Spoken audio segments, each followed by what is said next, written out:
everyone. Welcome everyone to Wellness Strategies for Libraries Workers Serving Patrons Experiencing Challenging Circumstances. We have half an hour and I have lots of information that I would like to share. They are mostly kind of conversation starters and also idea sparkers. So you can follow up on them, come back to the presentation and kind of study them. That's, the best we can do with a short time and to provide you information. Library workers face unique stressors, particularly when serving patrons experiencing challenging circumstances. Wellness strategies are needed to recharge and to be equipped to serve patrons effectively and compassionately. And now we're going to continue. And here is our funding partner. And here we go. I'm just going to move a box that I'm seeing on my own screen, so it's not on my way here. Okay, great. Yeah. The World Health Organization has stated that when we speak about wellness, we speak about health and well-being. And I like to write some things on the slides, and I'm going to say exactly maybe the same sometimes, but it's for you to have a grasp or understanding of that. And well-being is a positive state experienced by individuals and society. Like health, it is a resource for daily life and is determined by social, economic, and environmental conditions. It encompasses a quality of life and the ability of people and societies to contribute to the world with a sense of meaning and purpose. Therefore, wellness is much more than eating or dieting or sleeping 8 hours a day, drinking enough water, exercising. It encompasses areas included, for instance, by Maslow in the hierarchy of needs. And we are all very familiar with that. So we do need an entire class to explain that, but for our purposes today, that is the most simple way of explaining it. Today, I will share some wellness strategies tailored for library workers in these situations. Very challenging, but first we need to breathe. So we are going to do an exercise. It's called, this is the hierarchy of Maslow, right? But this exercise is called box breathing. And we are going to count until 5 and exhale, hold it, count until 5, then inhale, hold it, and exhale. And I'm going to guide you through that. This exercise is very important, and you can use it anytime when you feel stressed out. It can regulate your breath, increases the oxygen to the lungs, reduce blood pressure, and lower the heart rate. All right, so everybody with your feet firm on the floor, your back to the back of your chair or seat, very straight, but relaxed. Let's exhale and I'll guide you. Exhale, 1, 2, 3, 4, 5. Hold it. 1, 2, 3, 4, 5. Inhale. 1, 2, 3, 4, 5. Hold it. 1, 2, 3, 4, 5, and exhale. 1, 2, 3, 4, 5. You can raise your arms around your head up to the ceiling, very high, very high. Wiggle your fingers and then lower your arms again. We are ready. I believe it is possible to achieve a state of well-being. It is an ongoing endeavor. We can't say we reach wellness or well-being and that's it. It's not magic, but we need to work on it every day. And the information I'll share today, I want to say that doesn't replace health care. If you have persistent symptoms of mental health, of any health condition, please see a doctor. All right, challenging situations are stressful. Managing severe stress requires a multifaceted approach that addresses both the physical and emotional aspects of stress. Today, I will share strategies that are covering different areas, like the ones we have on the screen. And so there will be some strategies related to physical, emotional, and mental, social life adjustments.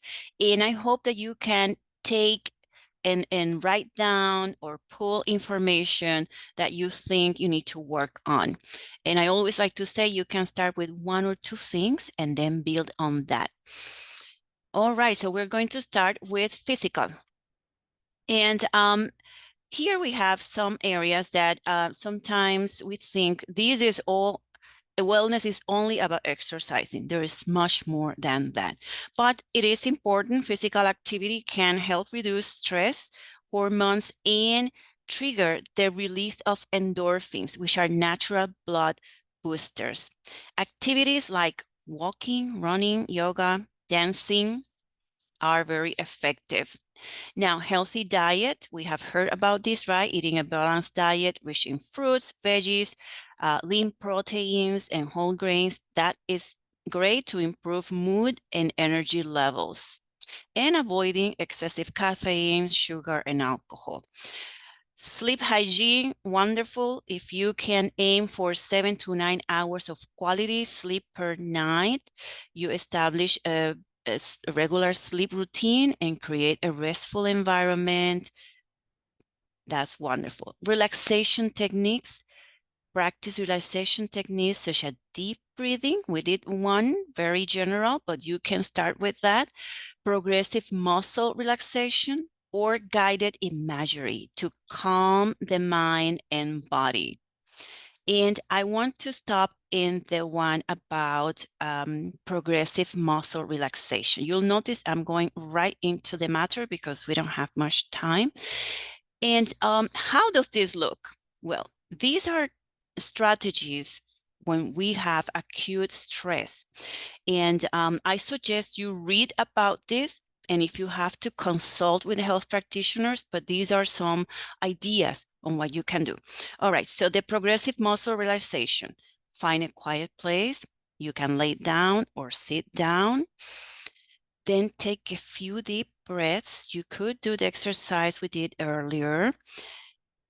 That will help you to relax. And you can then begin with your feet. And you can start with one foot. And then you can tie that muscle for 5 or 10 seconds. Focus on that tension and then release. And you can do that with the rest of your body, working, for instance, the different muscle groups, feet, legs, arms, abdomen, even neck, face, everything. And that can be helpful to relax. Another strategy that some therapists recommend is the guided imagery. And this one helps to leverage the body and mind connection by using the imagination to create sensory-rich mental experiences. Again, read about this and consult if you have to with the health practitioners because not everything works for everyone. But this one, it's ideal to calm the mind through pleasant images. You can, again, find a quiet place, choose a comfortable area. You can sit or lay down and relax your body. Close your eyes, take a few deep breaths, select a peaceful scenery, maybe the beach, the mountains that you liked. And then this is very interesting. Then you start working with your mind, creating a vivid image of that scene. And you could bring aspects that you could see, hear, smell, taste, and feel in that environment. You can incorporate these sensory details. So it means that you will dedicate some time while you are laying there with your eyes closed, relaxing, to imagine this, visualize colors, imagine the sounds, also thinking about what type of smells maybe you will smell in the mountains, if there is appropriate, right, taste, touch, if you're touching the grass. You could stay in that scene, looking into different aspects. If you're in the mountain, maybe there are trees, things like that, and then you can return later by later. This is a very general explanation. As I said before, these are idea sparkers, so you can look into what maybe works for you. Now, related to emotional and mental strategies, and I will mention strategies as I showed in the second slide, related to different areas. This one is about emotional and mental strategies. These can help you stay present and reduce anxiety. The one about mindfulness and meditation. And there are some really good apps for this. One is Headspace and another one is Calm, and they have very useful tools. Mindfulness is when we are present in the moment. We are not worrying about the past or the future. We are focused on the moment. And I will talk about this a bit more in a moment. Emotional expression. Find healthy ways to express your emotions, such as through journaling. That's another strategy. Talking with a trusted friend or therapist, or engaging in creative activities like art or music. Limit media exposure. Reduce the amount of time you spend on the news and social media. That could be really stressful and can cause acute anxiety. Cognitive behavioral techniques. Challenge negative thought patterns and replace them with more balanced and rational thoughts. And this can help reduce feelings of stress and anxiety. And I would like to focus a moment in this one. For instance, in the one on cognitive behavioral techniques. Once you have identified a negative thought, you can ask yourself questions to challenge that. What evidence supports this thought? What evidence contradicts this thought? Am I making assumptions without all the facts?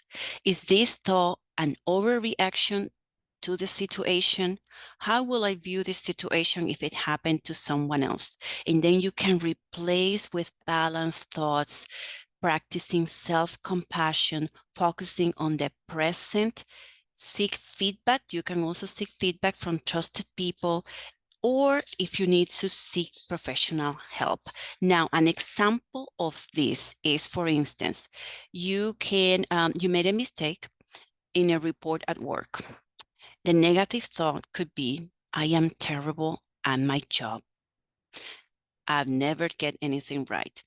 Challenging questions could be, what specific evidence do I have that I'm terrible at my job? What are some examples of things I've done well? Is it reasonable to think that one mistake defines my entire job performance? Balanced thought is, I made a mistake in the report, but I've done many things well in my job. I can learn from this mistake and improve. By regularly practicing these steps, you can develop the habit of challenging negative thoughts that comes to you and replace them with more balanced, rational ones, leading to improved emotional well-being. This is very important when we are under very challenging circumstances because it can happen frequently. Now, social strategies. This one, in this area, you can connect with others. And that's so important to avoid the loneliness epidemic that we have in the United States. Reach out to friends, family, or support groups. Talking to someone you trust can provide emotional support and perspective. And as I said, I hope that you are taking the things that you perhaps can develop more today. Set boundaries. Learn to say no and provide an alternative or solution. Don't just leave people hanging. And set limits to prevent overcommitting yourself, prioritizing tasks and delegating when possible. Of course, seek professionals' help if you believe you need that. If stress becomes overwhelming, consider then seeking help from a mental health professional. Could be a psychologist, a counselor, a psychiatrist. There are some things now that AI has brought into our lives. Chatbot for mental health support. It is AI-powered chatbots like Woebot. And I'm going to spell this. It's WOEBOT. WOEB as in boy, OT.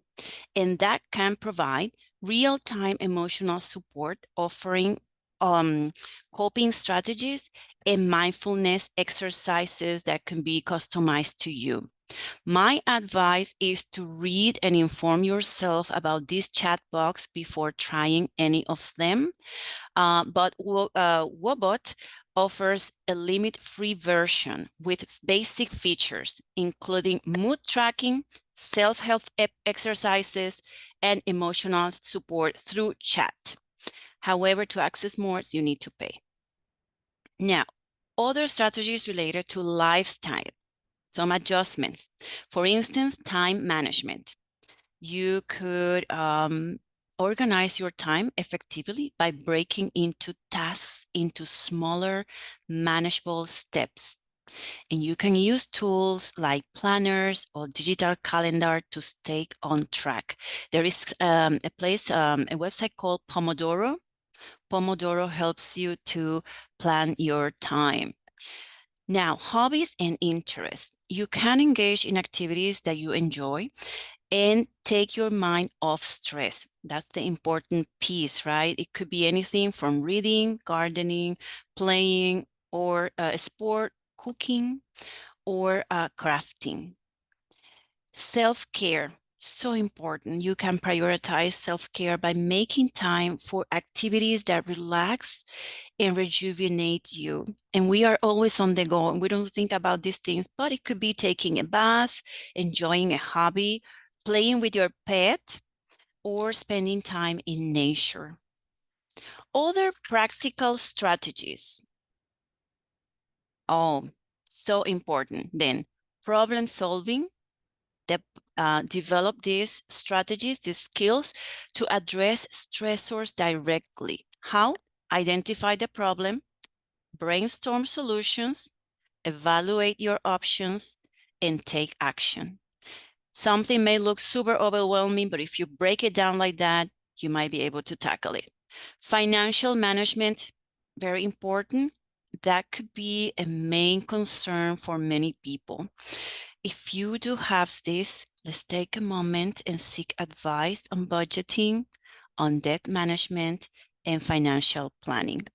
As I said before, these are reminders that maybe we are so busy in our lives, we don't think about them, but today we can just write it down, things I need to follow up.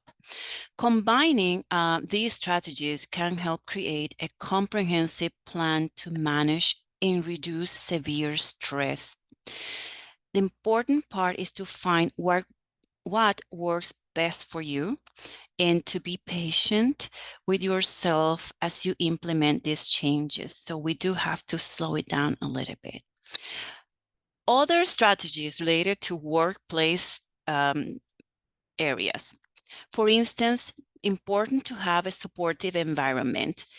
How can we do this? Well, we can work with our colleagues to foster a supportive work environment where colleagues can share experiences and offer mutual support. Regular team meetings can help address common challenges and provide emotional support. But are we there? So there are some things that we may have to do, right, to get there. Professional development. Participate in training sessions focused on managing difficult interactions. And there are two areas that I'm going to expand in a moment. Mental health first aid and trauma-informed care. Those are two types of professional development that can help us in the workplace. They can boost confidence and preparedness in handling challenging situations. But we also have other areas that we can develop at work. For instance, debriefing sessions. We can implement regular sessions where staff can discuss difficult encounters in a safe and structured manner. These can help to process experiences and prevent burnout. Burnout is when we are super stressed out, there is acute anxiety. We don't really tackle that earlier, and it can develop into burnout. That's very dangerous, right? But the point is this possible? Do we feel safe talking to our colleagues? And that's important to think, and this is for you, right? You know your colleagues in your workplace. Clear policies, that's the last strategy I want to highlight for this session, is ensure that clear policies are and procedures are in place for handling difficult situations. Again, another tip, this can provide a sense of structure and security for the staff, so we can review what we have in place. Now, I would like to pause a moment, as I said earlier, in the point about professional development, to share general descriptions of 2 trainings that you may want to look up and research, read more about them. One is mental health first aid, and it's called MHFA. We have acronyms for everything. That training is available to the general public and is particularly beneficial for those in roles where they may encounter individuals with mental health issues, and in jobs, for instance, as educators, healthcare professionals, first responders, and community leaders. I think libraries are sometimes kind of in between all of those, and I wanted to present these for you to consider if you need to look more into that. This is a training program designed to teach individuals how to help someone who is developing a mental health problem or experiencing a mental health crisis. And the course that's available covers a variety of mental health issues, such as depression, anxiety, psychosis, and substance use disorders. And here are the key components: understanding mental health, early intervention, different crisis situations. There is an action plan that includes access for risk or suicide or harm, listening not judgmentally, giving reassurance and information, and encouraging appropriate professional help for the person, and encouraging self-help and other support strategies. The other parts of this of the class includes a section on reducing stigma, so important, and supporting recovery. And now I would like to share with you general information. These are very general information about trauma-informed care. And these can be applied in various settings, including healthcare, education, social services, criminal justice, and it's all to better support and empower individuals on the path to recovery.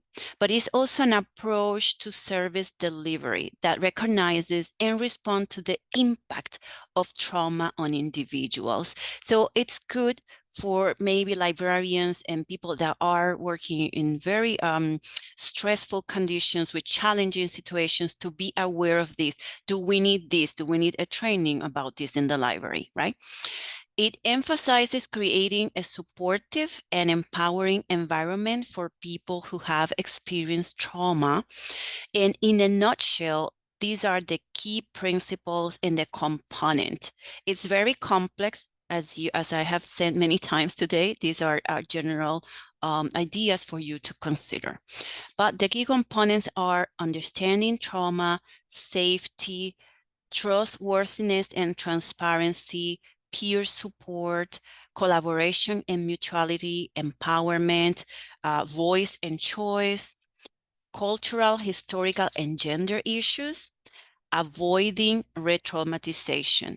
And the implementation includes a number of stages. For instance, I spell them out here for you: training and education, policy changes, environment modification, screening and assessment, integrated care, and ongoing evaluation. So it is very involved. It includes time, and it cannot be done magically one day to the other, but it might be useful for you to consider this. Now, going back to the different strategies, I would like to now mention some about communication. And we have probably heard about this, but today we are kind of refreshing, right, our memories. Active listening. Practice active listening with patrons, and this can be helpful to de-escalate difficult situations and make patrons feel heard and respected. The listener fully concentrates, observes body and facial expressions, remembers what is being said, and shows empathy and provides feedback to the speaker.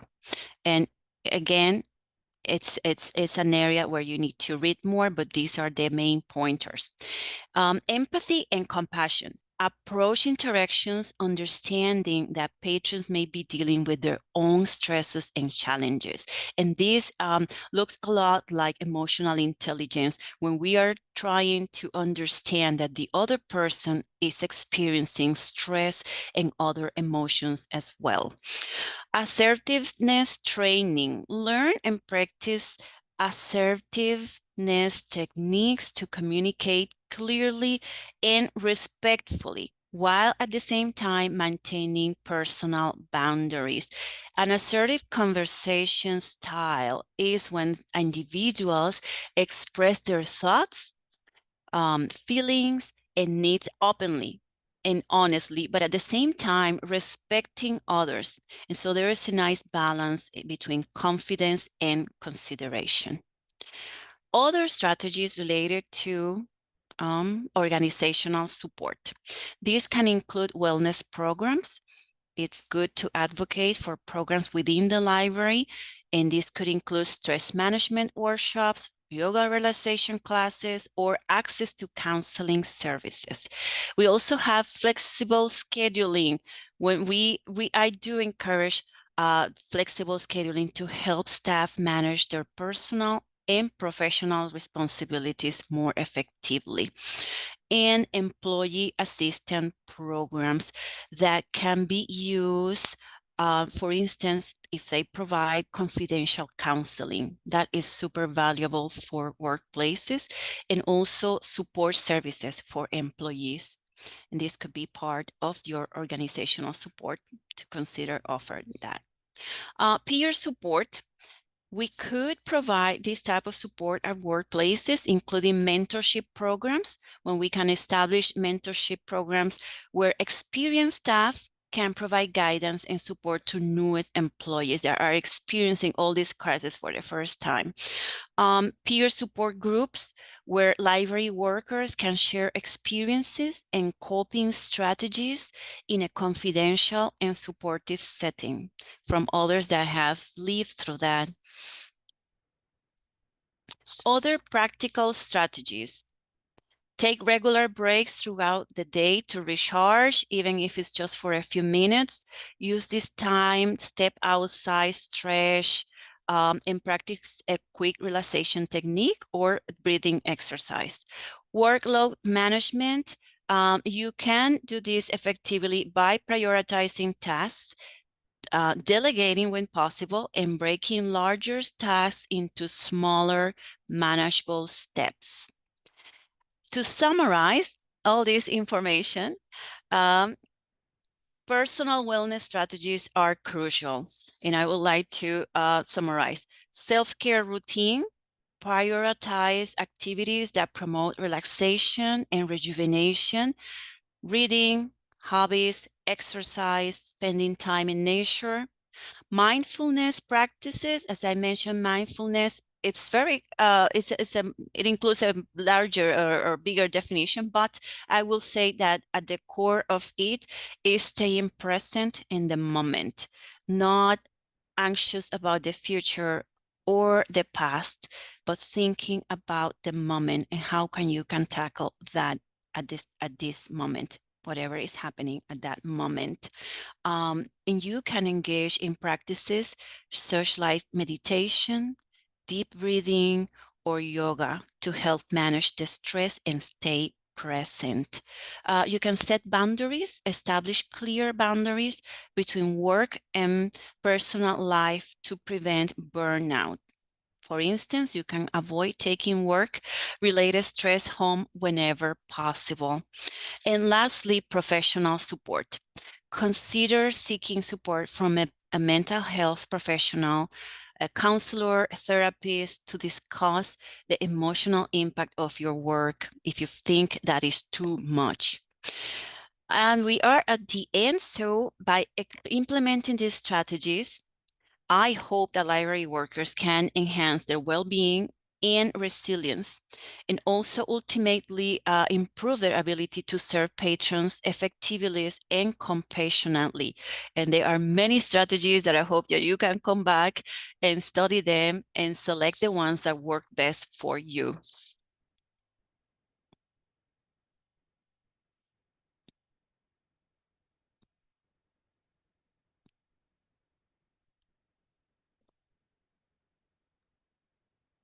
Thank you. I see some people here like the guided imagery.